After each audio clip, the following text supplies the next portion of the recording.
하나님의 은혜와 평안이 여러분 심령 가운데 언제나 함께 하시기를 기원합니다. 미국의 스테판 폴란이라는 사람이 지은 8가지만 버리면 인생은 축복이라는 제목의 책이 있습니다. 이 책의 저자는 30년 동안 사람들을 만나고 상담하고 조언하고 그의 인생길을 안내하는 삶을 살았던 라이프 코치의 삶을 살았던 분입니다. 그가 80세가 되면서 자기의 인생을 돌아봅니다. 수많은 사람들을 만났는데 그들이 자기에게 가져온 주제가 무엇인가? 어떤 도움을 받고 싶었는가? 그들이 던졌던 질문들을 이렇게 모아보니까 한 문장으로 축약이 됩니다. 나는 지금보다 행복해질 수 없을까? 나는 지금보다 더 행복해질 수 없을까? 그 질문이었습니다. 그 질문에 대하여 이 책에서 8가지 이것만 버리면 지금보다 더 행복할 수 있다고 그래서 내놓은 책입니다. 그 8가지를 다 설명드릴 수는 없지만 몇 가지만 소개하려고 합니다. 첫째로 나이 걱정을 버리라고 합니다. 사람은 해가 지나면서 한 살 한 살 나이를 먹게 되어 있습니다. 그런데 참 이상하죠? 어렸을 때에는 나이 먹는 것이 좋았는데 어느 시점부터는 나이 먹으면서 왠지 슬퍼집니다. 전에는 아프지 않았는데 아픈 곳이 생깁니다. 전에는 잘 보였는데 점점 눈이 흐려집니다. 잘 보이지 않습니다. 그래서 마음이 슬퍼집니다. 그는 이렇게 얘기합니다. 나이 먹는 것을 성숙해지는 것으로 받아들여라. 익어가는 것으로 받아들여라. 내면적 성숙으로 받아들이면 나이 먹는 문제, 이 나이 문제에서 벗어날 수가 있다. 나이 문제에서 자유로워라. 그래야 행복할 수 있다. 이게 첫 번째고요. 두 번째는 과거에 대한 후회를 버리라고 이야기합니다. 과거에 묶여 있는 한 우리는 자유롭지도 못하고 행복할 수도 없다. 과거의 영광도 버리고 특별히 과거에 대한 후회, 상처, 이 모든 것에서 자유로워야 우리가 행복할 수 있다. 세 번째는 미래라는 함정에서 나오라는 것입니다. 비교라는 함정에서 나오라는 것입니다. 비교의식, 비교의 함정에 빠져버리면 우리는 허우적거리고 아무것도 하지 못한다는 것입니다. 여러분 어렸을 때에는 우리가 형제 자매들과 함께 자라면서 형들과 비교합니다. 언니와 비교합니다. 또 학교에 가면 옆에 있는 친구들과 비교합니다. 결혼을 하면 옆집 가정과 비교합니다. 끊임없이 비교하면서 행복하지 못합니다. 남의 인생을 사는 거예요. 자기의 삶을 살아야 되는데 자기의 인생이 너무나 소중한데 자기의 인생을 살지 못하고 끊임없이 비교하는 가운데 남의 인생을 사는 한 비교의식에 빠져 있는 한 우리는 행복할 수 없다. 그리고 마지막 8번째는 이렇게 이야기합니다. 막연한 기대감에서 벗어나라. 막연한 내일이면 좋아지겠지, 내년이면 좋아지겠지 이런 막연한 기대감에서 벗어나야 된다. 오늘을 충실히 살아야 된다. 오늘을 잘 사는 사람이 내일도 잘 살 수 있다. 오늘 인생의 의미를 깨닫고 오늘 감사하면서 사는 인생이 내일도 밝고 감사하는 인생으로 나아갈 수 있다. 오늘을 잘 살기 위해서 그는 이렇게 결론을 맺습니다. 오늘 내게 주신 삶에 대하여 감사하라. 오늘 내게 주신 삶, 오늘 내가 이렇게 살아 있습니다. 감사하라는 것입니다. 오늘 이 사람을 만나게 해주셨습니다. 감사하라는 것입니다. 오늘 내게 일터를 주셨습니다. 감사하라는 것입니다. 내가 비록 많은 것들을 거두지 못했어도 내게 주신 것으로 감사하는 인생이 행복한 인생이라고 그렇게 이야기합니다. 연습하라고 이야기합니다. 나는 이 사람 때문에 행복합니다. 나는 이분 때문에 감사합니다. 나는 이것 때문에 기뻐합니다. 나는 이것 때문에 행복합니다. 이렇게 고백하고 표현할 때에 그의 인생이 행복하다고 이야기를 합니다. 여러분은 어떻습니까? 여러분 지금 행복하십니까? 여러분의 인생을 지금까지 내가 살아온 나의 삶을 한 단어로 또는 한 문장으로 표현한다면 여러분 어떻게 표현하시겠습니까? 나는 행복합니다. 내 안에 은혜가 있습니다. 나는 감사합니다. 여러분 이렇게 표현하시겠습니까? 아니면 그 반대입니까? 여러분의 삶을 돌아볼 때에 감사하는 내용은 무엇입니까? 구체적으로 내가 감사하고 있는 것은 무엇입니까? 오늘 예수님의 감사 기도를 우리가 묵상하고자 합니다. 예수님이 십자가 지시기 전날 밤 제자들에게 말씀을 주셨고 기도를 하십니다. 요한복음 17장 예수님의 기도를 보면은 구체적으로 감사합니다라는 표현은 없지만 오늘 9절부터 11절까지의 말씀을 보면 예수님이 제자들을 바라보시면서 하나님 앞에 감사하는 내용이 오늘 본문의 내용입니다. 오늘 예수님의 감사 기도를 통하여 우리의 삶은 무엇을 감사하고 있는가? 어떤 감사 기도를 드려야 되는가? 어떤 감사의 열매를 맺어야 하는가? 말씀을 통하여 은혜를 받고자 합니다. 먼저 9절 말씀을 보십시오. 9절 한 절을 같이 봉독합니다. 내가 그들을 위하여 비옵나니 내가 비옵는 것은 세상을 위함이 아니요 내게 주신 자들을 위함이니이다. 그들은 아버지의 것이로소이다. 아멘. 오늘 예수님의 첫 번째 감사 기도를 보면은 제자들을 바라보시면서 예수님 이렇게 말씀하셨습니다. 내가 기도하는 것은 내게 주신 자들 때문입니다. 내가 하나님 앞에 감사하는 것은 내게 주신 제자들 때문입니다. 제자들 때문에 하나님 감사합니다. 원래 그들은 하나님의 사람들이었는데, 하나님의 것이었는데 하나님이 나에게 만나게 하시고 함께 믿음의 길을 걷게 해주신 사람들입니다. 오늘 예수님은 오늘의 은혜에 대하여, 오늘 만나게 해주신 은혜, 오늘 함께 해주신 사람들, 오늘 내게 주신 이 상황, 이 모든 은혜에 하나님 앞에 감사함으로 기도했다는 것입니다. 여러분, 내게 해주신 사람들이 있습니다. 늘 만나게 해주신 사람들, 가족이 있습니다. 이웃이 있습니다. 성도가 있습니다. 직장 동료가 있습니다. 그들을 바라볼 때마다 오늘 예수님의 감사 기도를 잊지 마십시오. 하나님, 내게 주신 사람들로 인하여 감사합니다. 내게 주신 상황으로 인하여 감사합니다. 예수님의 지금 상황은 십자가를 눈앞에 둔 상황입니다. 십자가라는 그 무거운 그 앞에 있는 그 상황, 죽음의 상황입니다. 그 상황 가운데에서도 예수님은 감사하셨다는 것입니다.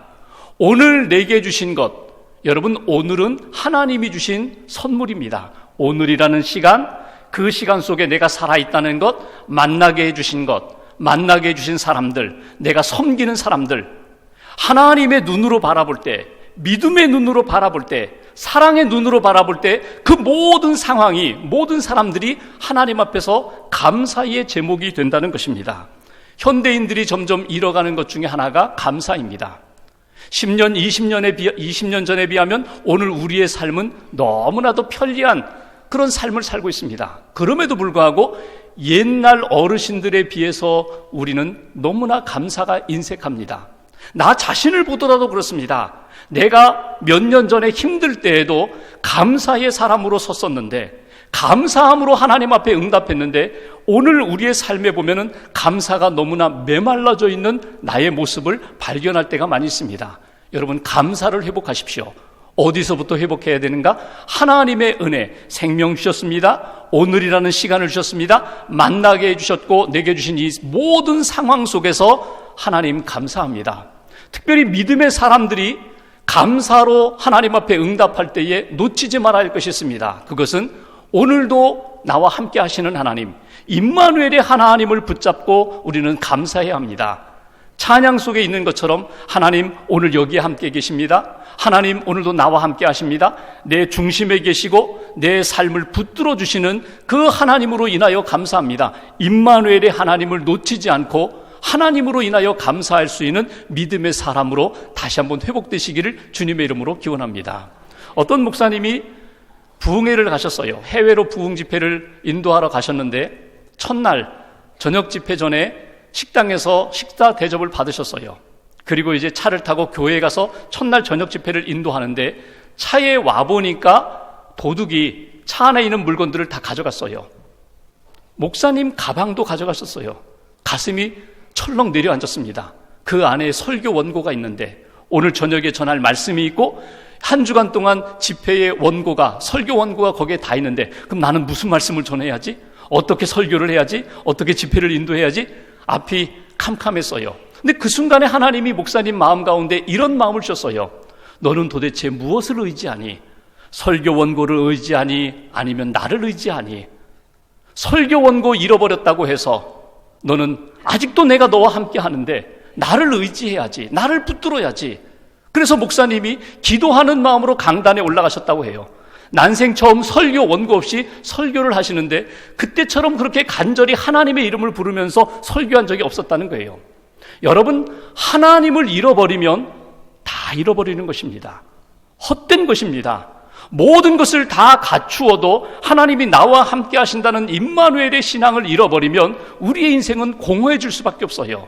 그러나 반대로 아직도 내 삶이 퍽퍽하고 아직도 내 뜻대로 되지 않아서 힘든 인생을 살아간다 할지라도 하나님 나와 함께 하십니다. 하나님 나를 붙들어 주십니다.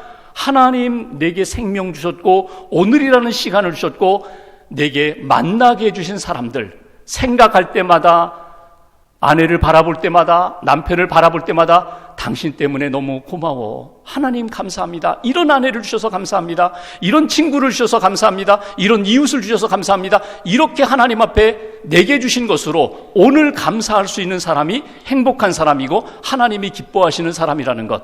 오늘 첫 번째 예수님의 기도를 바라보면서 예수님은 오늘의 은혜에 감사하셨습니다. 우리도 기도하며 믿음으로 오늘 내게 주신 것에 감사할 수 있는 하나님의 사람들 되시기를 주님의 이름으로 기원합니다. 두 번째로 10절 말씀을 보십시오. 10절 같이 봉독합니다. 내 것은 다 아버지의 것이요 아버지의 것은 내 것이온데 내가 그들로 말미암아 영광을 받았나이다. 아멘. 여기 마지막 구절, 내가 그들로 말미암아, 예수님이 제자들로 말미암아 영광을 받았습니다. 과거에 이 사람들을, 제자들을 통하여 받은 영광으로 인하여 하나님 감사합니다. 예수님의 두 번째 감사 기도는 과거의 은혜에 대하여 감사하셨다는 것입니다. 사실 제자들의 면면을 보면은요, 여러분 아시잖아요. 베드로, 안드레, 야고보, 요한, 예수님의 제자들 보면 대부분이 어부 출신입니다. 그 중에는요, 유대인들이 그렇게 증오하고 싫어하는 세리도 있어요. 예수님의 제자들이 오히려 예수님에게 영광을 돌렸는가? 아니에요. 그런 일 별로 없어요. 예수님에게 수치를 안겨주고 예수님을 부끄럽게 했던 일이 더 많아요. 예를 들면은 안식일에 밀밭 사이로 지나가다가 그냥 밀을 이렇게 훔쳐가지고 먹은 것 때문에 바리새인들이 왜 당신의 제자들은 저렇게 변변치 못하냐고, 왜 안식일을 지키지 못하느냐고, 도둑질하듯이 왜 이렇게 이삭을 주워 먹느냐고 그렇게 비난을 받으셨어요.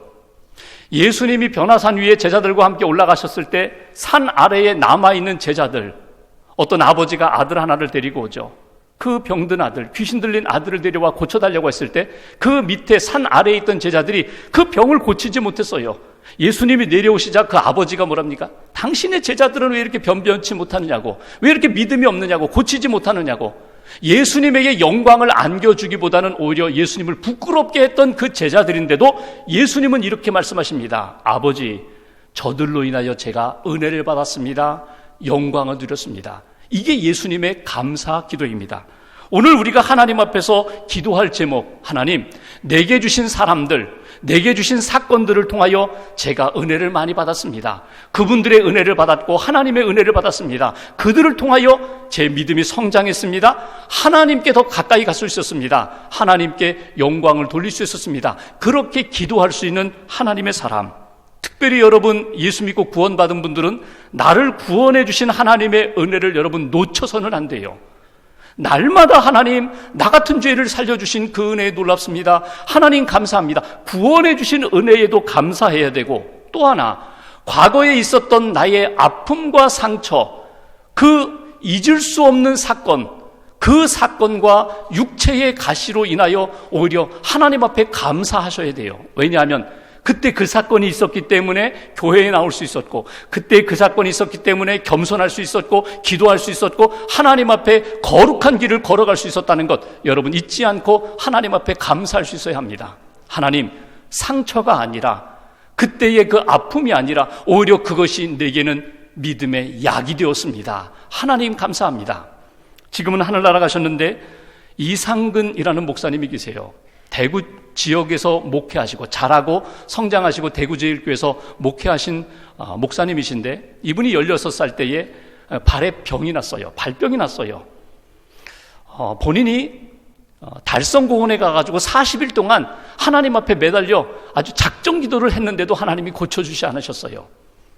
어머니가 한약방에 가서 약을 만들어 지어 오셔서 그 상처에다가 이렇게 붙여주셨는데, 고약같이 이렇게 붙여주셨는데 오히려 이것이 덧나가지고 아예 발병이 더 크게 났어요. 그래서 학교도 가지 못했어요. 무려 3년 동안 제대로 걷지도 못하고 학교도 가지 못하고 3년 동안 집에서 독학을 합니다.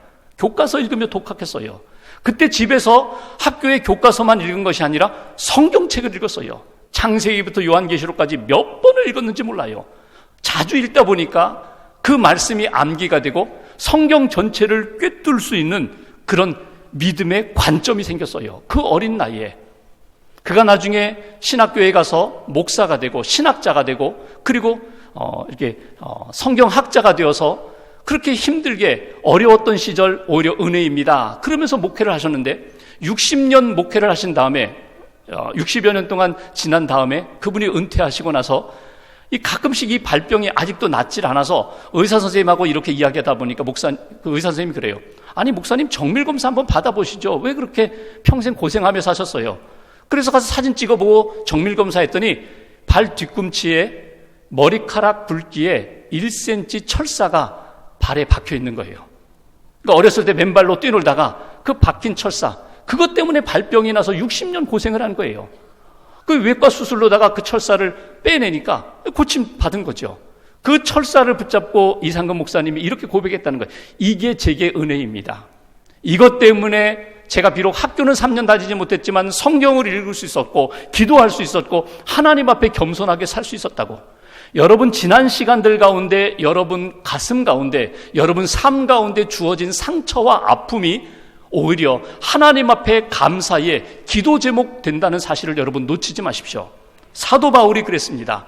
본인이 하나님 앞에 부름을 받아 이방인의 사도로 복음을 증거하면서 그가 늘 감사했던 게 뭐예요? 나는 죄인인데, 죄인 중에 죄인이고 죄인의 괴수인데도 불구하고 하나님이 나를 불러주셨습니다. 핍박자였는데 나를 불러주셔서 복음을 전하면서 핍박을 받으면서 복음을 전하는 사람으로 만들어주셨습니다.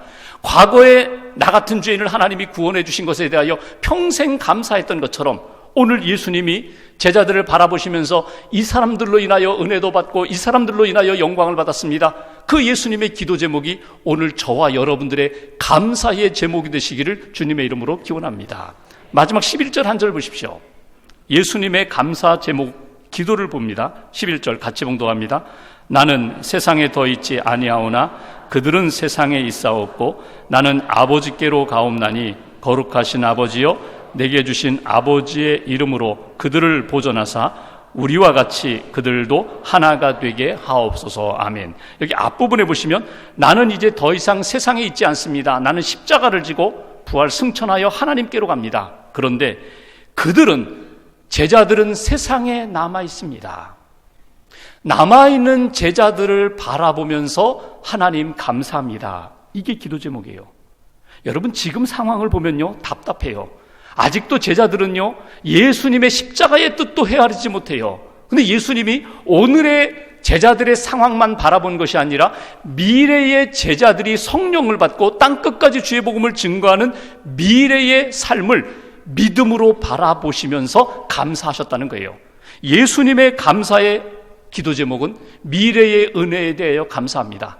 나를 바라볼 때에도 나의 미래의 하나님이 이루실 놀라운 역사에 대하여 미리 감사하는 것이고, 사랑하는 사람들을 바라보든지 역사를 바라보든지 세상의 문화와 또 우리나라를 바라보든지 교회를 바라보든지 가정을 바라보든지 믿음의 눈으로 바라보면서 하나님이 놀랍게 새롭게 역사하실 그 미래를 바라보니 감사합니다. 하나님이 이루실 것을 믿고 감사합니다. 이것이 바로 예수님의 감사입니다. 히브리서 11장 1절에 보면은 이렇게 말씀합니다. 믿음은 바라는 것들의 실상이요 보이지 않는 것들의 증거라고. 우리 눈에는 보이지 않지만 미래에 이루어질 역사에 대하여 믿음의 안경을 쓰고 바라보면은요 하나님 감사합니다. 하나님의 은혜입니다. 하나님이 이루실 역사를 내가 믿고 준비하겠습니다. 이렇게 되지만 미래를 믿음 없이 바라보면은요 불안합니다. 두렵습니다. 그리고 내 마음이 어둡습니다. 여러분 보십시오. 미래에 대하여 당장 내일의 문제, 내년의 문제, 10년 후의 미래를 바라보면서 믿음으로 바라보지 못하면요, 우리는 끊임없이 두려움과 불안 가운데 빠지게 돼요. 믿음으로 바라보면은 하나님이 이루실 역사이기에 내가 준비하겠습니다. 기다리겠습니다. 기대하겠습니다. 추수감사절을 앞두고 이번 한 주간 동안 우리 마음속에 계속해서 암송할 구절 한 절 제가 소개하죠. 시편 136편 1절 말씀. 여호와께 감사하라. 그는 선하시며 그 인자하심이 영원하미로다. 여호와께 감사하라. 그는 선하시며 그 인자하심이 영원하미로다. 하나님의 선하심과 하나님의 인자하심은 과거에도, 오늘 현재에도, 그리고 미래에도 변함이 없습니다. 하나님이, 여호와 이레의 하나님, 준비하시는 하나님이 미래에 가장 선한 것들로 준비하실 것을 제가 믿습니다. 다윗의 고백이 그랬잖아요. 시편 23편 6절에 보면은 하나님의 선하심과 인자하심이 반드시 나를 따르리니, 항상 나와 함께하리니 내가 여호와의 집에 영원히 살겠습니다. 이게 다윗의 감사의 고백이며 믿음의 고백입니다. 저와 여러분들이 한 주간 동안 하나님, 오늘에도 감사합니다. 오늘 내게 주신 것 감사합니다. 어제, 과거에 내게 주신 그 많은 사람들과 사건을 통해서도 감사합니다. 미래에 하나님이 이루실 역사를 바라보면서 나는 믿음으로 감사합니다. 이런 감사의 삶으로 나아가시기를 주님의 이름으로 기원합니다. 아브라함을 보십시오. 창세기 22장에 하나님이 어느 날 내가 너에게 100세에 준 아들 이삭, 내 독자, 내 사랑하는 아들을 바치라고 합니다. 이삭을 데리고 모리아산에 올라가는데 아들이 묻죠. 아버지, 번제할 양은 어디 있습니까? 나무도 있고 불은 있는데 번제할 어린 양은 어디 있습니까? 아브라함이 말합니다. 하나님이 준비하신다. 그 고백대로 번제단에 아들을 올려놓고 죽이려고 할 때 하나님이 탁 막으시죠. 됐어. 내가 나를 사랑하는 줄 내가 알았다. 다시는 시험하지 않겠다. 너는 복의 근원이다. 하나님이 아브라함에게 복을 다시 한번 확인해 주십니다. 그리고 수풀에 걸려있는 수양을, 하나님이 준비하신 그 양을 가져다가 하나님 앞에 번제로 드립니다. 아브라함이 하나님을 경험한 이후에 그의 인생은요, 하나님이 준비하신다. 선하신 하나님, 인자하신 하나님, 여호와 이레의 하나님이 준비하신다. 그 믿음으로 남은 생애를 살았어요. 우리가 그 믿음으로 사시면 좋겠어요. 하나님 앞에 그 믿음으로 감사하며 기도하시면 좋겠어요. 예수님의 기적을 보면은 모두가 기도로 시작합니다. 병든 자를 위하여 기도하실 때에도, 오병이어의 기적을 행하실 때에도, 죽은 나사로를 살리실 때에도 예수님은 기도로 시작하십니다.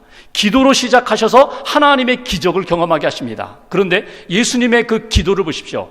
감사기도입니다. 보리떡 5개, 물고기 2마리를 손에 들고요, 하나님 앞에 축사하셨다는 게 감사기도거든요. 하나님, 내게 이것을 주셨는데 감사합니다. 이것을 통하여 하나님의 영광이 나타날 줄 믿습니다. 이것이 예수님의 믿음의 기도이며 감사의 기도입니다. 나사로야 나오너라. 나사로를 부르시기 전에도 예수님은 기도하셨습니다. 감사함으로 믿음으로 기도할 때에 하나님의 역사가 나타났다는 것을 여러분 기억하시고, 이번 한 주간 동안 그 기도의 자리에, 그 기도의 마음과 믿음으로 하나님 앞에 나아가시기를 주의 이름으로 기원합니다. 어쩌면 우리 인생 가운데 지금 이렇게 10개월을 지내고 금년에 마치 바구니에 감자가 반쯤밖에 채워지지 않은 것처럼 우리 인생에 기대했던 것보다 못한 그런 열매가 우리 인생의 바구니에 지금 거두어졌는지 모릅니다. 그런데 여러분, 하나님 앞에 믿음으로 나아가 보십시오. 오늘 내가 받은 은혜에 대하여 감사해 보십시오. 지난 시간들 베풀어 주시고 붙들어 주신 은혜에 감사해 보십시오. 미래에 여호와 이레의 하나님이 나와 함께 하시고 내게 가장 선한 것으로 준비해 주실 것을 믿고 감사해 보십시오. 내 인생 가운데 세상이 줄 수 없는 평안과 기쁨과 은혜가 넘쳐날 것입니다. 예수님의 추수감사, 예수님은요, 십자가를 앞에 두고 3년 동안 제자 농사를 지으셨어요.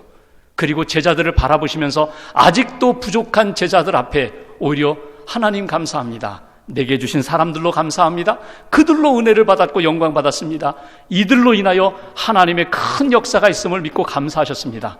그 믿음의 감사로 한 주간을 사시고 하나님 앞에 감사로 믿음으로 응답하는 저와 여러분 되시기를 주님의 이름으로 기원합니다.